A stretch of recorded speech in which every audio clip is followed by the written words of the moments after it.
How's it going, everyone? Shifty here, and I'm back with another Destiny 2 video. The other day I talked about some PvE god rolls you should consider getting before Beyond Light, and as requested by some of my viewers, I wanted to cover some PvP god rolls that I think you should also get.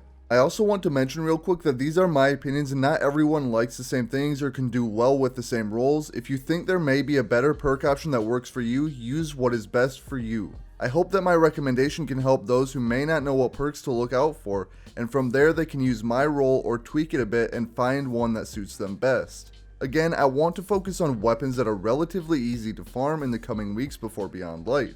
Anyway, before I move on to my recommendations, I want to thank everyone who's been showing up to my videos, hitting that like button, subscribing to my channel, and leaving me comments. I really appreciate the support, so let's keep it going, and if you enjoyed this video or find it useful, make sure to like and subscribe. I'm also trying to create a presence over on Twitter so it's easier to communicate with all of you, so head on over there and give me a follow. The link is in the description down below. Alright, now that we have that covered, some of my weapon recommendations are going to be obvious and others not so much. The first weapon I recommend is the Gnawing Hunger. In the off chance that this doesn't get heavily nerfed and you don't already have a good one, I recommend that you do get one. This weapon is currently a terror in PvP, and given we don't know the sandbox changes coming, it could remain that way, or at the very least it could still be usable. As for rolls on it, in the first column I recommend Arrowhead Break. I'm a big fan of that perk. In the second column, go for Accurized Rounds. In the third column you could go with Tap the Trigger, Zen Moment, or my personal favorite, Auto-Loading Holster. Then in the final column you want either Demolitionist or Kill Clip. This will depend on what you want out of the gun. If you are doing a grenade focused PvP build, then Demolitionist may work better for you, but the damage increase offered by Kill Clip makes Gnawing Hunger that much more insane. Auto-Loading Holster is not a very popular perk, but I made a build using Wither Horde and Gnawing Hunger, and when both of them have Auto-Loading Holster, you can ensure your weapons are ready to go when you swap between them. You could end up getting a roll with both Demolitionist and Auto-Loading Holster if you've unlocked the ability for Season of Arrival's weapons to have a selectable final perk. The Gnawing Hunger can easily be farmed via Umbral Engrams. The next weapon I recommend is for those of you who don't have Felwinter's Lie. Given that we aren't sure what our shotgun selection will be and you can no longer get Felwinter's, I want to recommend the 7th Seraph CQC-12 shotgun. This weapon can also be farmed via Umbral Engrams and is actually a pretty good shotgun. If you are planning to farm this, there are 3 options in the first column that work well in PvP. Those are Small Bore, Rifled Barrel, or Full Choke. Then in the second column, I would go for either Assault Mag or Accurized Rounds. In the third column, go for Slide Shot or Quick Draw.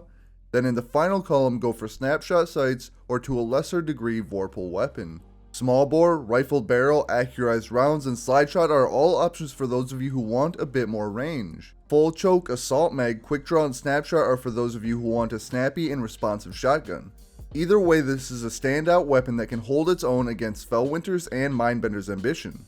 Next, I want to talk about a weapon that I feel is criminally underrated in PvP, and I've been singing its praises since early on in Season of Arrivals, and that weapon is a Cold Denial. I think it's underrated because although I do see this weapon used every once in a while, I don't see it nearly as often as I feel it should be, considering it has one of the quickest optimal time to kills in the game at 0.67 seconds. With decent aim, you can 2-burst opponents in the Crucible. Let's get into my perk recommendations for this beast. In the first column, I again recommend Arrowhead Break. In the second column, I highly recommend either High Caliber Rounds or Ricochet Rounds.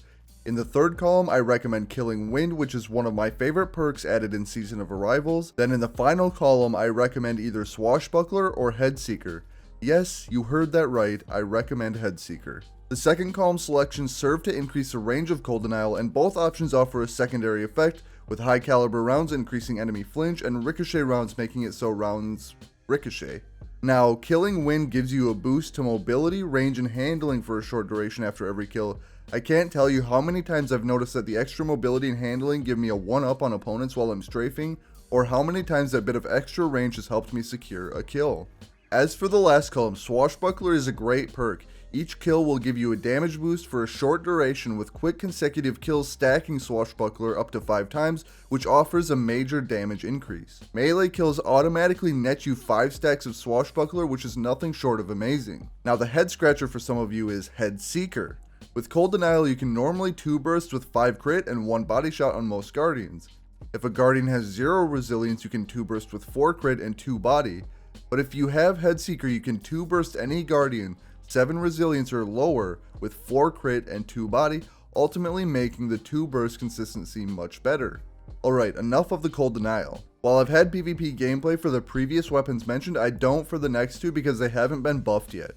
We've been teased a couple times about a buff to 110 RPM hand cannons, therefore I would recommend getting your hands on either Criminal's Dagger from Iron Banner, or True Prophecy from the World Legendary drops. For Criminal's Dagger, in the first column go for Hitmark HCS, in the second column go for Accurized Rounds, in the third column I would go with Moving Target or Rangefinder. Then in the final column you could go with Kill Clip, although given we don't know what buffs we are getting, this may or may not remain useful, but other options are Opening Shot or Explosive Payload. Pretty much all the perks I recommend either benefit the range or the target acquisition for criminals.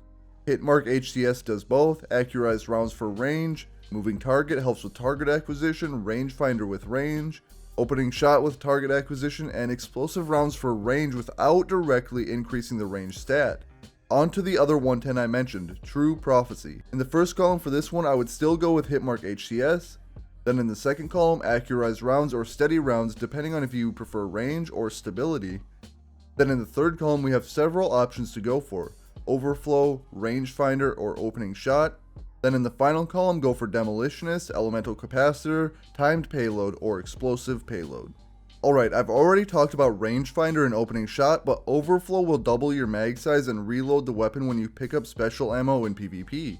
This would give you nearly a 20 round magazine, which for a hand cannon is kinda nutty. For the 4 perks I mentioned in the last column, Demolitionist for grenade builds, Elemental Capacitor if you are using a Void subclass and going for stability, Timed and Explosive Payload offer indirect range increases and both are somewhat disorienting to enemies. Alright, on to my final recommendation, the Ikilos SMG V1.0.2. For this weapon in the first column go for Chambered Compensator or Hammer Forged Rifling, then in the second column you could go for Accurized Rounds, but I highly recommend Seraph Rounds. In the third column go for Dynamic Sway Reduction, and in the final column you could go with Tap the Trigger, Disruption Break, Demolitionist, or Vorpal Weapon. For the first column, Chambered Compensator will help you with recoil control, but if you want more range go with Hammer Forged Rifling. Then Accurized Rounds gives you more range, but Seraph Rounds essentially gives you ricochet and armor piercing rounds in one. Dynamic Sway makes the weapon more accurate and stable as you hold the trigger. Now again I recommended 4 perks in that final column. Tap the Trigger for even more accuracy and stability, but this time on the initial trigger pull. Disruption Break if you plan to swap to your kinetic often. Demolitionist for grenade builds, and Vorpal if you plan to fight supers with this weapon. Well, we finally made it through my list of 5 weapon recommendations. Yes, I know it's really 6, but the 2 110s is more of an either or situation. This is by no means an exhaustive list, it's meant to help you build up an easily farmable, diverse arsenal for Beyond Light. With that said, if you found this video helpful or enjoyable in any way, make sure to like and subscribe. I just want to thank you all for watching and I'll catch you on the next one.